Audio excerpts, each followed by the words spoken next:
અમે યુકેથી આવ્યા છીએ. મારી બેબીને 6 મહિના પહેલાં અમે આવ્યા હતા ઇન્ડિયા. તો ડૉક્ટરે ના પાડેલી હતી કે બેબીનું આયુષ્ય લાંબુ નથી અને એની પાસે બહુ ટાઈમ નથી. પણ માડીના આશીર્વાદ અમને મળ્યા તો માડીએ મારી બેબીને જીવનદાન આપ્યું છે.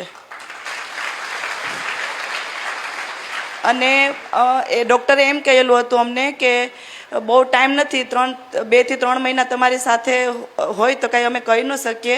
પણ આજે મારી બેબી 1 વર્ષ ને 1 મહિનાની થઈ, અત્યારે મારી સાથે છે.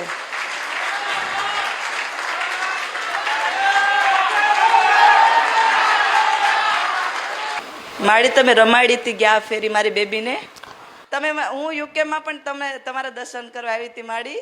ત્યાં પણ તમે મને આશીર્વાદ આપ્યા હતા. ત્યાં પણ મારી બેબીને આશીર્વાદ આપ્યા હતા.